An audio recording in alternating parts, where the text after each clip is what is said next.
Perlas de la epístola de Pablo a los Filipenses. La epístola de Pablo a los Filipenses es una carta de amor, de gratitud y de alabanza, y si bien es cierto que en ella hay palabras de advertencia y de exhortación, no tiene el propósito de resolver problemas como los que habían surgido en las iglesias de otras ciudades. Buen día, hermanos de esperanza. Estamos ingresando al estudio de las perlas de la epístola a los Filipenses. Pero antes, oremos. Padre nuestro que estás en los cielos, santificado y glorificado sea tu santo nombre, Señor, en este día. Padre, rogamos, Señor, que nos enseñes tu palabra, que nos reveles las perlas que tienes para nosotros en tu carta a los Filipenses. Bendito Dios, háblanos, danos entendimiento. En el nombre de Jesús te lo pedimos. Amén. El tema de la carta a los Filipenses es una carta de un amigo a sus amigos, una carta de consejo espiritual, escrita para reconocer una ayuda dada con amor. Esta carta se cree que fue escrita entre los años 60 al 62 después de Cristo, durante el primer encarcelamiento de Pablo en Roma. ¿Qué expectativas tiene usted al iniciar este estudio? Recuerde que el propósito es encontrar las cartas, las perlas, y aplicar esas perlas a nuestro diario vivir. No es solo llenarnos de conocimiento, no es solo entender un poco más, es vivir. Por esa razón, por lo menos de cada capítulo, una perla debiéramos rescatar, debiéramos escribir y empezar a ponerlo en práctica. Ese es el propósito. No perdamos de vista ese gran propósito al estudiar esta carta a los Filipenses. Iniciemos nuestro estudio. Pablo y Timoteo, siervos de Jesucristo. ¿Qué dice? Siervos de Jesucristo, servidores del Señor. Pablo y Timoteo. A todos los santos en Cristo Jesús que están en Filipos con los obispos y diáconos. Pablo escribe esta carta, pero también incluye a Timoteo. Timoteo fue uno de los que acompañó a Pablo para evangelizar Filipos. Y aquí hay algo interesante. Pablo no menciona por ningún lado que es apóstol de Jesucristo.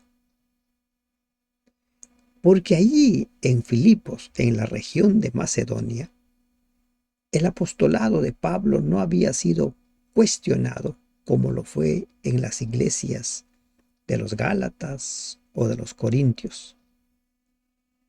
Allí Pablo tiene que defender su apostolado, pero aquí no. No había ese mal. Los judaizantes aún no habían logrado engañar a la gente. Esta iglesia de los Filipos estaba gobernado, administrado por obispos y diáconos, dirigentes de la iglesia, llamados a ser servidores del Señor. Gracia y paz a vosotros de nuestro Padre, de Dios nuestro Padre y del Señor Jesucristo. Este es un saludo característico del apóstol Pablo. Gracia y paz.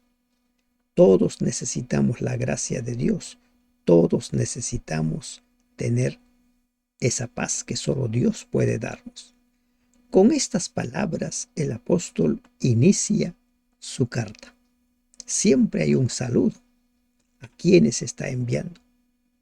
De los versículos 3 al 8, Pablo manifiesta su acción de gracias a Dios por los conversos, por los hermanos de Filipenses, por los Filipos, por aquellas personas que habían aceptado el mensaje y seguían en ese camino. Doy gracias a mi Dios siempre que me acuerdo de vosotros. Siempre que me acuerdo. Elevaba sus oraciones al Señor y daba gracias. Siempre en todas mis oraciones, rogando con gozo por todos vosotros. Qué maravilloso. El apóstol siempre orando por ellos y dice, rogando con gozo.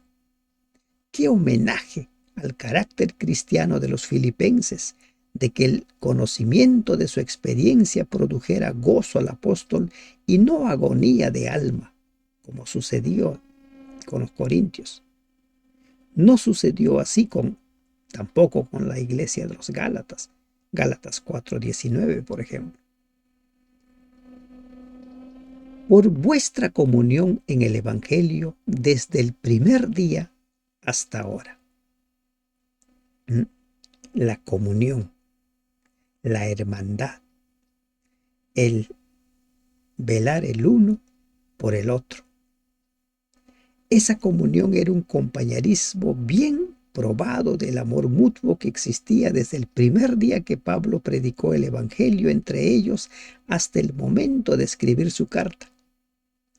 El pensamiento de esa santa amistad era un momento de perenne gozo para el apóstol, especialmente porque estaba en prisión desde el primer día. Jesús dijo que la prueba de nuestro discipulado será mostrada cuando nosotros aprendamos a amarnos los unos a los otros. Y ese amor existía en la iglesia de los filipenses. A veces nosotros en nuestros días llegamos a pensar que es imposible, pero esta iglesia había aprendido a vivir en comunión en el Evangelio. Y siempre Pablo menciona ese vínculo en Cristo, en el Evangelio. El Evangelio de Cristo permitía la comunión personal, pero más que eso, el compañerismo de ellos radicaba en el progreso del Evangelio. Estando persuadido de esto, dice el apóstol, estando seguro de esto, que el que comenzó en vosotros la buena obra, la transformación, el proceso de la santificación, la perfeccionará hasta el día de Jesucristo. A eso se conoce como santificación, el proceso de la perfección. Pablo no está reprochando a los corintios, pero sabe que deben seguir aprendiendo, deben seguir creciendo en la gracia, deben seguir en el proceso de la santificación, el que comenzó, el Espíritu Santo que comenzó esa obra. El Señor es un obrero perfecto, termina cada obra en la cual pone su mano. Si el material humano le permite hacerlo, además el producto de una obra tal será, que dice, perfecta. Cuando Jesús habla acerca de sed perfectos como vuestro Padre es perfecto, se refiere a esto, que dejemos que la obra del Espíritu Santo nos perfeccione cada día. Y recuerden que a la luz de la Biblia, la perfección radica en vivir de acuerdo a la luz que tenemos, de acuerdo a las revelaciones, al conocimiento de la palabra que tengamos. Y a eso lo conocemos nosotros como aplicación a la vida, hacedores de la palabra. El que comenzó lo va a terminar. Y una vez más nos encontramos, no hay lugar para la tibieza, no hay lugar para la justificación, para aquello de que, bueno, ¿quién no miente? ¿Quién no ha fallado? Somos imperfectos. Tenemos que dejar que el Espíritu Santo obre en nuestra vida. Y si nosotros cada día vamos aplicando su palabra a nuestra vida, veremos que no hay lugar para la tibieza. Posiblemente resbalemos, pero nos levantaremos porque no estamos caminando solos. Y esto de que la perfeccionará hasta el día de Jesucristo también viene a colación la declaración de Jesús. El que persevere hasta el fin, ese será salvo. La salvación es para quienes se mantienen firmes hasta donde dice, hasta el día de Jesucristo, hasta la segunda venida de Cristo. Como me es justo sentir esto de todos vosotros, por cuanto os tengo en el corazón. Pablo los tenía allí muy presente. Amaba a esta iglesia, amaba a los miembros. Y miren que no sentía menos por los corintios o por los colosenses. En su debido momento a los corintios les mostró su amor, a los colosenses también les habló de su amor. Y ahora dice a los filipenses, les tengo en el corazón. El que atesora a sus benefactores y a sus colaboradores en su corazón se protege contra el egoísmo. El que no tiene a sus hermanos en su corazón pronto deseará expulsarlos de su pensamiento. Aquí encontramos uno de los secretos para aprender a amarnos los unos a los otros. Les tengo en el corazón y en mis prisiones y en la defensa y confirmación del Evangelio, en todo momento. Pablo en esta carta habla mucho acerca de sus prisiones, pero no habla de sus prisiones como lamento, no habla de sus prisiones como una víctima, ¿no? Como tengan compasión de mí. Habla de sus prisiones como una oportunidad para que el Evangelio crezca. Habla de sus prisiones como una oportunidad para que los miembros de iglesia crezcan. Nosotros podemos ver de más de una forma lo que nos sucede. Y aprendamos de Pablo cómo veía él lo que nosotros podríamos considerar como castigos u olvidos de Dios.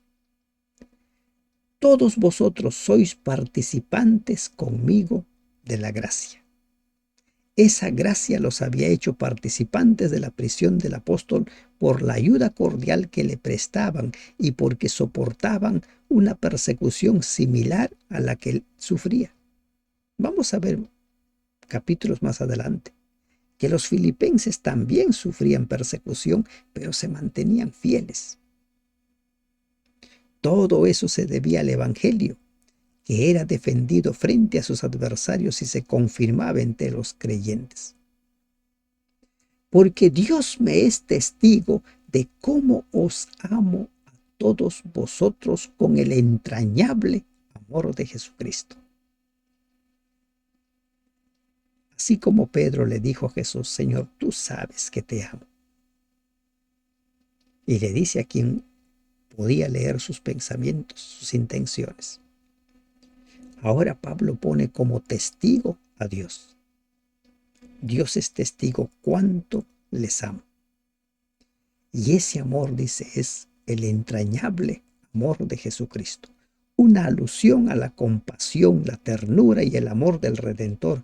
Pablo consideraba a los creyentes de Filipos con un afecto parecido al que el Señor Jesús tenía por ellos. Esta era la más tierna y a la vez la más fuerte expresión que podía encontrar para demostrarles su intenso afecto. Este es un atisbo de la unidad interna que debe existir en la iglesia. Los miembros sienten un cariño mutuo y cordial, se aman mutuamente con el gran afecto y la tierna simpatía de Cristo mismo. Los miembros comprenden que hay una comunión que todo lo abarca, tiene un deber común, oran, elevan acciones de gracias el uno por el otro, en su amor mutuo encuentran un testimonio y garantía del amor y propósito de Dios. ¿De qué nos ha hablado Efesios? De la unidad, la necesidad de la unidad. Y lo mismo nos está hablando Pablo. Una iglesia unida es una iglesia que lleva las cargas de luz unos por los otros. ¿Cuántas perlas estamos encontrando hasta aquí? Tenemos que ser agentes de unidad.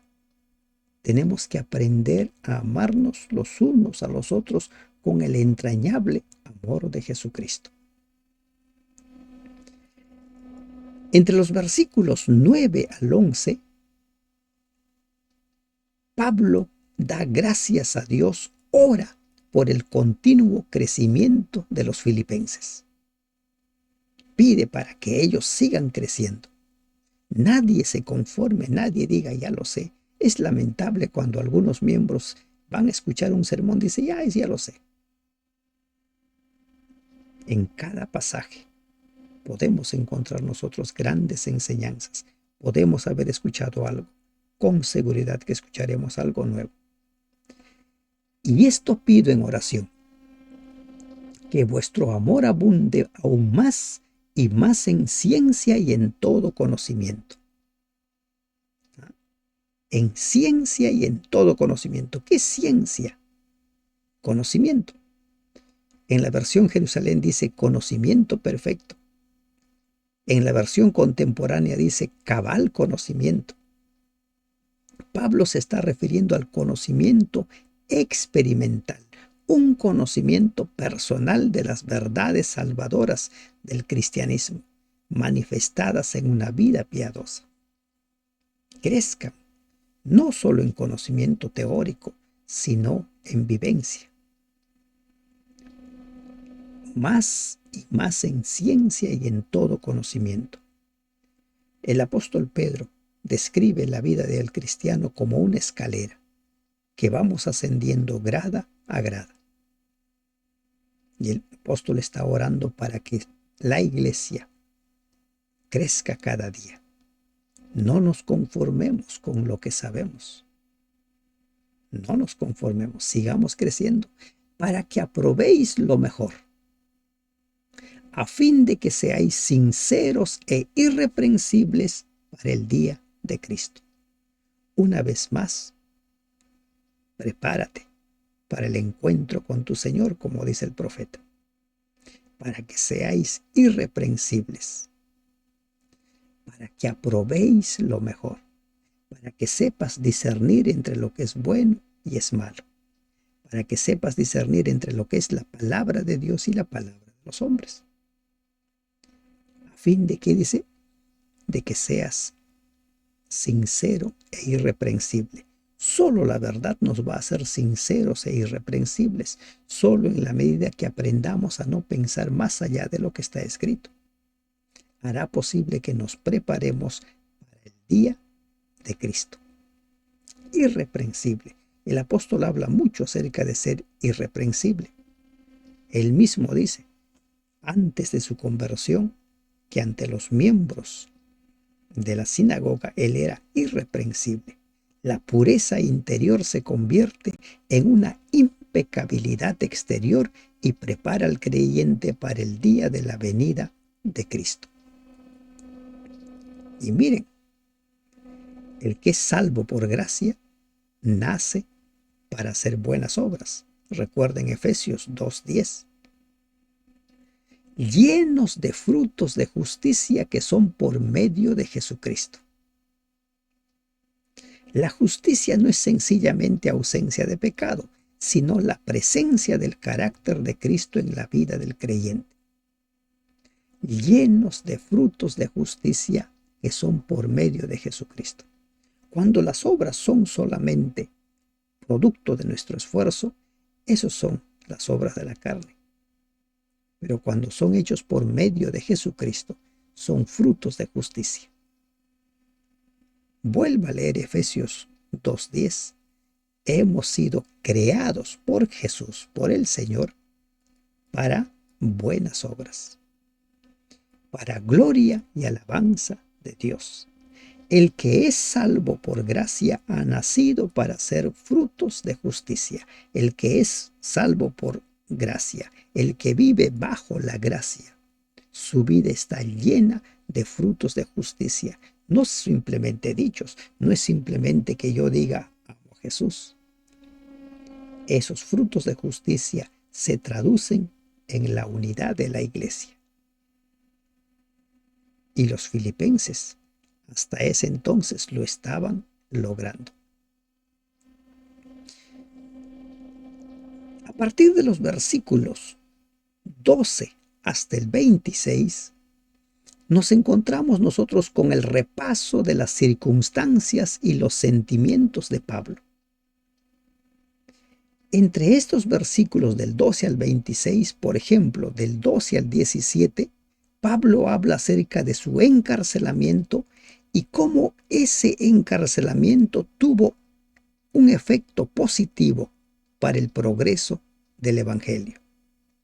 Del 12 al 17, prestemos atención. Miren, dice, quiero que sepáis, hermanos, que las cosas que me han sucedido han redundado más bien para el progreso del Evangelio.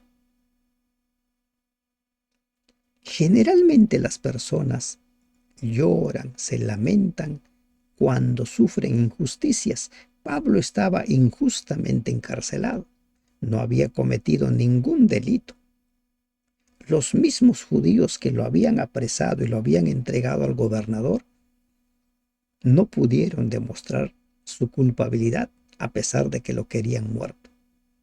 Pero en lugar de lamentarse, en lugar de llorar, en lugar de sentirse la víctima, como suele suceder con un sector de personas, Pablo dice, quiero que sepan, hermanos, que las cosas que me han sucedido han redundado más bien para el progreso del Evangelio. ¿Qué ha pasado? El Evangelio se ha beneficiado. Hay más de una manera de interpretar las cosas que nos sucedan. Aprendamos eso. No miremos solo de una manera las cosas que nos suceden. Generalmente vemos algo, por ejemplo, una injusticia. Qué mal. No lo vemos como una oportunidad. Y Pablo lo vio como una oportunidad. De tal manera que mis prisiones se han hecho patentes en Cristo en todo el pretorio y a todos los demás. En todo el pretorio. Algunos dicen, bueno, en toda la corte. Otros dicen, no es así. El hecho es que Pablo nos está hablando que sus prisiones le habían permitido evangelizar. Miren, los soldados. ¿Cuántos soldados habrán sido evangelizados por Pablo en esos 2 años? 2 años. Esos soldados no habrían escuchado el mensaje de Pablo si Pablo no hubiera estado prisionero. ¿Se dan cuenta? Lo que para nosotros puede ser una desgracia, puede ser utilizado por Dios como una oportunidad para otros. En todo el preterio y a todos los demás. Y la mayoría de los hermanos, cobrando ánimo en el Señor con mis prisiones, se atreven mucho más a hablar la palabra sin temor. No todos, lamentablemente. Eso es de esperar. Pero Pablo dice la mayoría.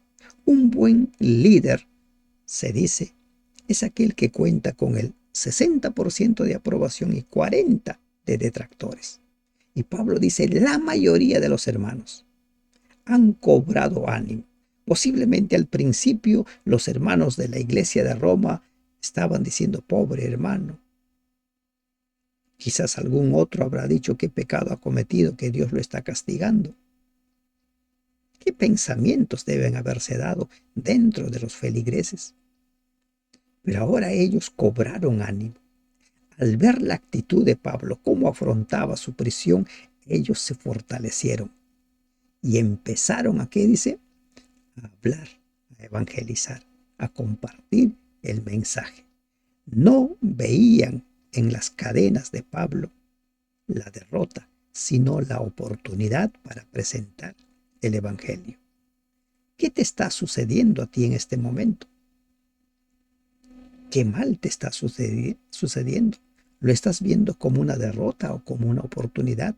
Si lo ves como una derrota, te vas a sentir mal, te vas a sentir disminuido. Quizás vas a llorar. Pero si lo ves como una oportunidad, te vas a sentir bien. Vas a sentir que eres un instrumento en la mano de Dios.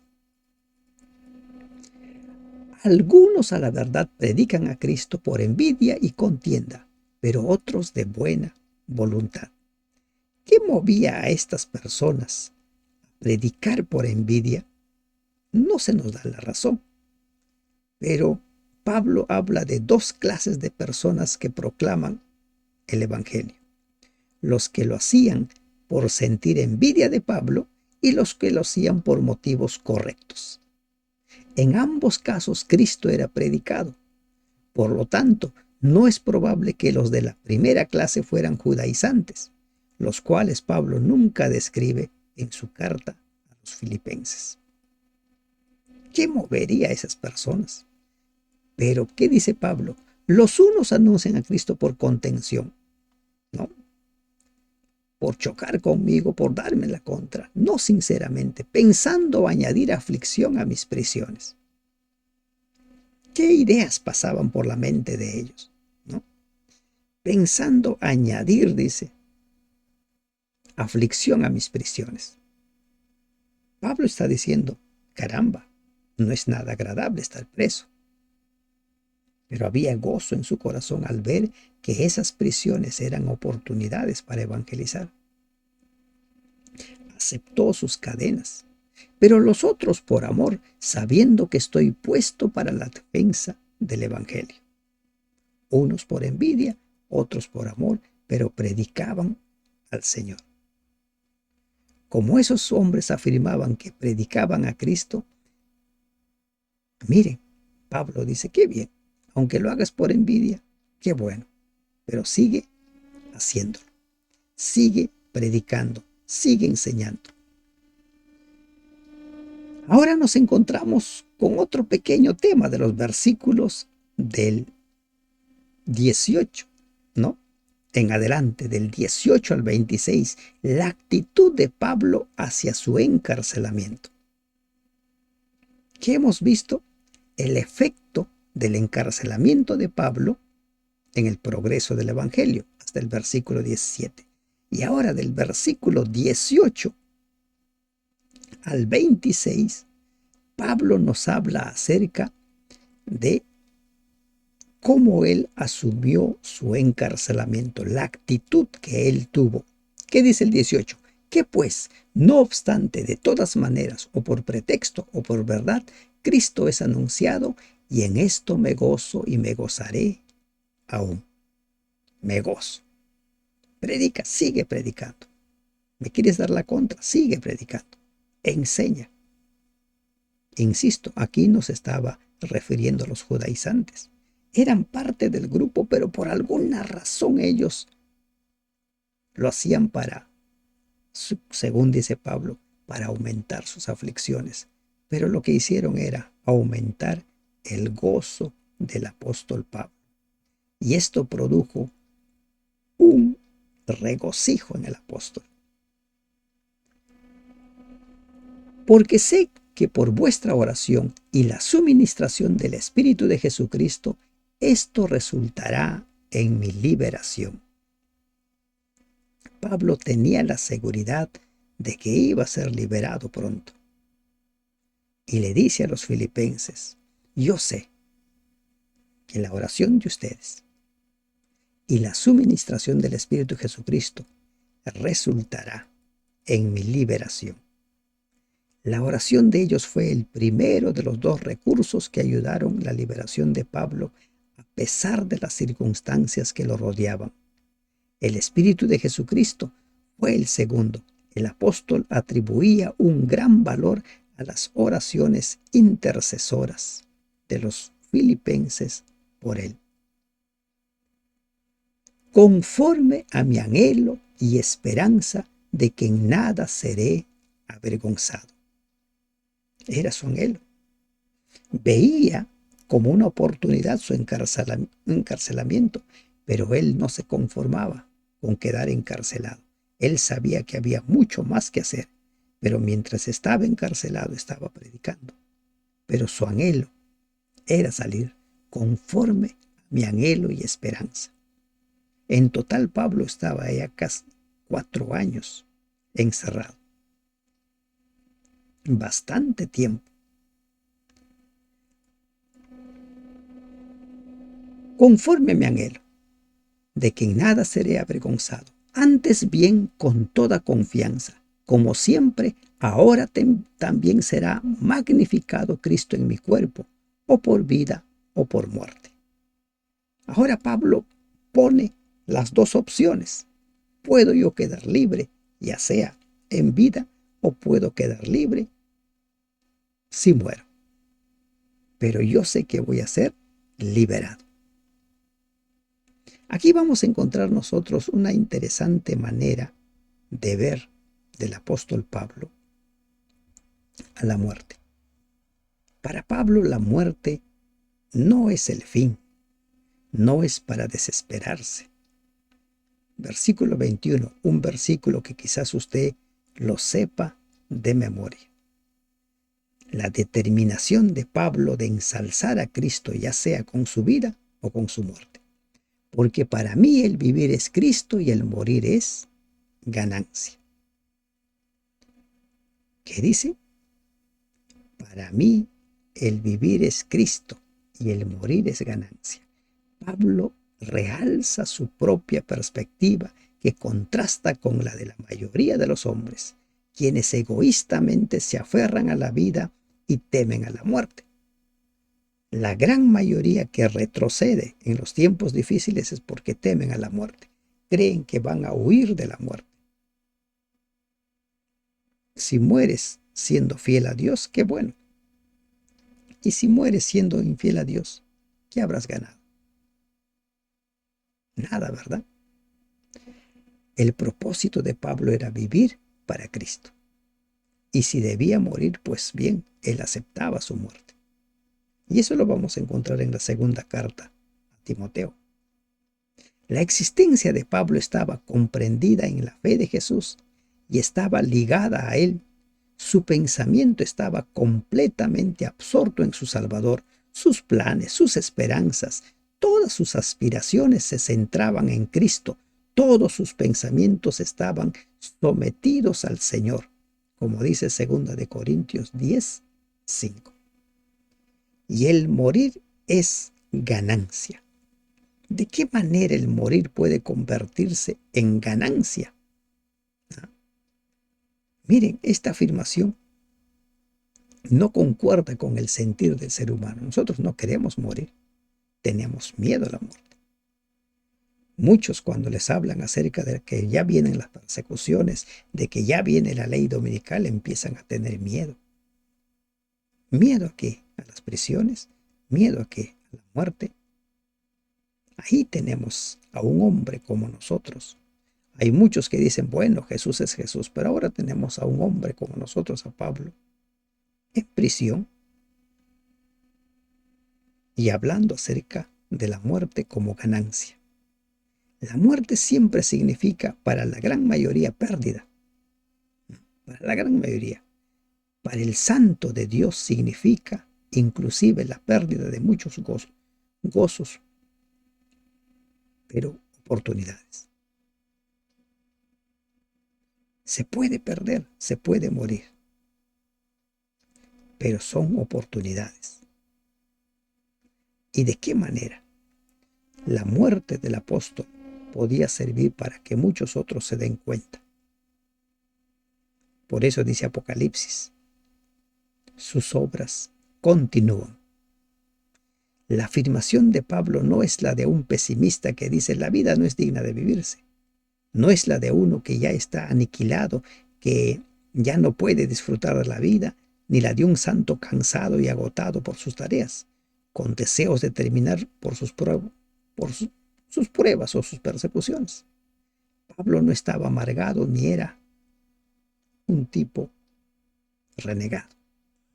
Ya hemos visto el versículo o los versículos anteriores. Su encarcelamiento llevó al progreso del Evangelio. Apocalipsis habla claramente. Son llamados al descanso, pero sus obras continúan. Y Pablo entendía eso. Por eso dice, y el morir es ganancia.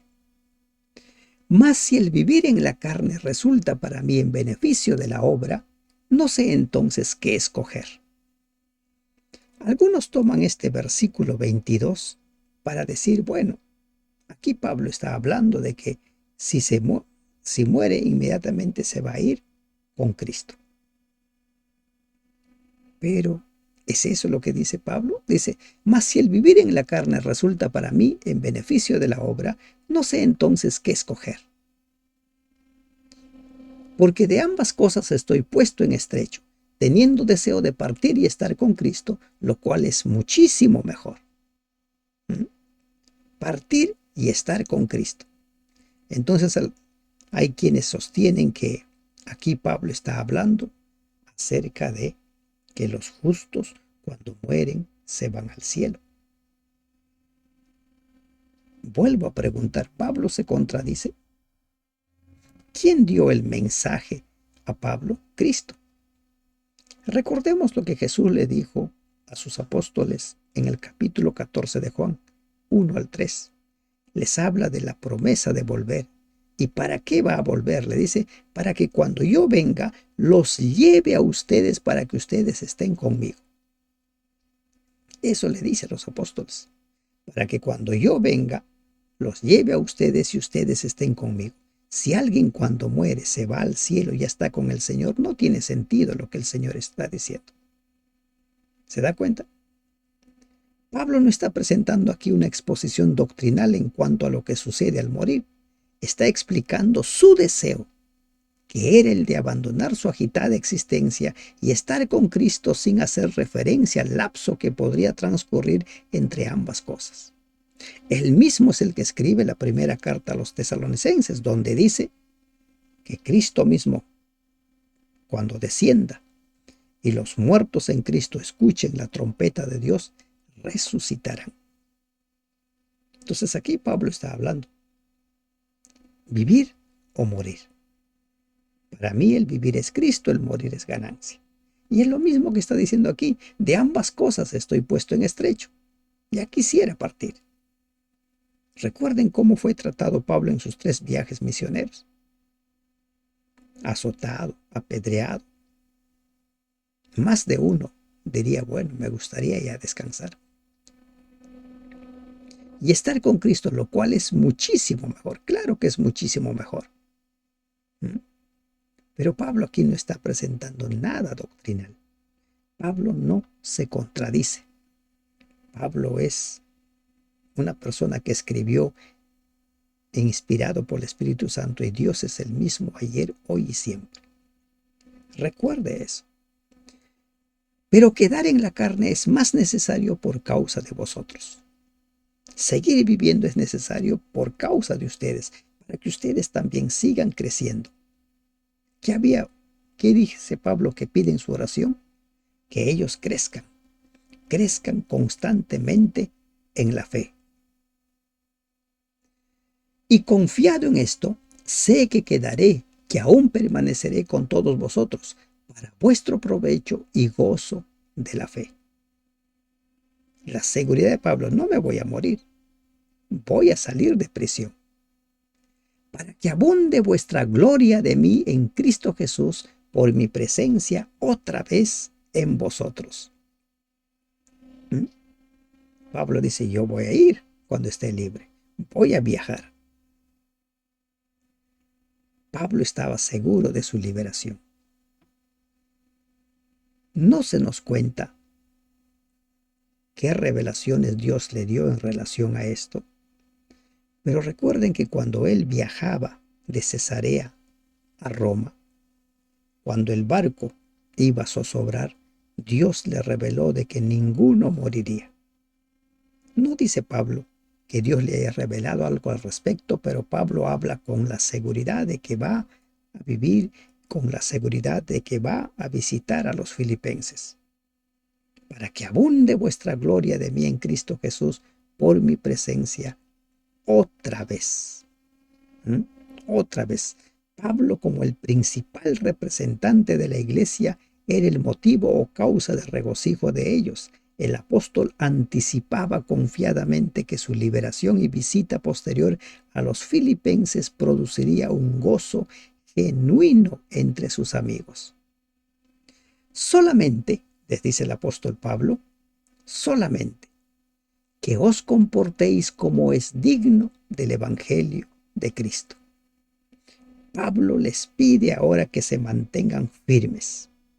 Manténganse firmes, dignos representantes del Señor. Lo mismo les escribió a los de Gálatas, ¿recuerdan? Manténganse firmes como dignos representantes del Señor. Nuestra vida, nuestra conducta puede hacer que mucha gente desee conocer a Dios o desee no conocer a Dios. De allí la gran responsabilidad de cómo vivimos. Para que, o sea que vaya a veros o que esté ausente, oiga de vosotros que estáis firmes en un mismo espíritu, combatiendo unánimes por la fe del Evangelio. Hasta aquí han estado firmes. Manténganse firmes. Y esta es una gran perla para nosotros. Si ayer usted estuvo consagrado a Dios, hoy debe mantenerse consagrado. Si mañana se despierta, mañana debe estar consagrado. Cada día. La entrega, la renovación de nuestra fidelidad al Señor es cada día. La perseverancia es cada día. El mantenernos al servicio del Señor es cada día. Y en nada intimidados por los que se oponen, que para ellos ciertamente es indicio de perdición, mas para vosotros de salvación, y esto de Dios. Por nada intimidados. No tengan miedo a lo que va a suceder. El cristiano que sabe que sus días están en las manos de Dios y que todas las cosas obran unidas para bien de los que aman a Dios, como dice Romanos 8:28, no debería intimidarse. Los enemigos de lo bueno son los enemigos de Dios. El hombre de bien que tiene a Dios a su lado no debe temer ni al número ni a la ferocidad de sus adversarios. Siempre va a haber pruebas. Recuerden que estamos en medio de un gran conflicto, el conflicto de los siglos. Y por eso Pablo le dice, no sean intimidados, perseveren, manténganse firmes. Porque a vosotros os es concedido a causa de Cristo, no solo que creáis en Él, sino también que padezcáis por Él. Ahora Pablo les invita a que consideren las persecuciones. ¿Qué dice? A vosotros os es concedido a causa de Cristo, no solo que creáis en Él, no solo que creas, no solo que lo aceptes como tu Salvador, sino que también padezcas por Él. Pedro en su primera carta dice que las pruebas son como crisoles que refinan el oro. Esas pruebas van refinando la fe. Santiago dice, tened por sumo gozo cuando os halléis en diversas pruebas, que padezcáis por Él. Nosotros queremos ser bendecidos por el Señor, pero no queremos padecer por Él. Forma parte de nuestro crecimiento espiritual. Creer en Él y padecer por Él. Por eso es que debemos desarrollar nosotros paciencia. Los que hacen frente a las pruebas de los últimos días deben poseer ese mismo verdadero sentido de los valores. Mantenerse firme. Crees en Él. Debes estar dispuesto también a padecer por Él, teniendo el mismo conflicto que habéis visto en mí y ahora oís que hay en mí. ¿Qué dice Pablo? Lo que está sucediendo en mí va a suceder en ustedes. Y aquí Pablo se pone como un ejemplo. ¿Se dan cuenta si Pablo hubiera asumido su encarcelamiento como una víctima, llorando, porque a mí es injusto? ¿De qué manera hubiera influido en los demás hermanos?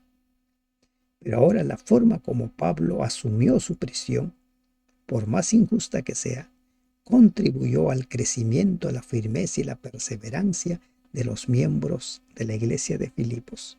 Y ese mismo eco debe tener en nuestra vida. Creemos en Jesús y debiéramos creer. Aceptemos a Jesús como nuestro Salvador, pero también aceptemos. Recuerden, debemos cargar nuestra cruz. Aceptemos también los problemas, las persecuciones, los momentos difíciles. El que no toma su cruz cada día no es digno de él, como él dijo. Necesitamos morir cada día. Preparémonos. Afrontemos la vida como el apóstol lo afrontó. Recuerden, las pruebas podemos tomar de dos maneras, como víctimas o como bendecidos, como castigos, pérdidas o como oportunidades. Y Pablo lo vio como una gran oportunidad para que crezca el Evangelio, y él lo vio también de tal manera que sintió que su vida estaba siendo bendecida. Que Dios te bendiga. Amén.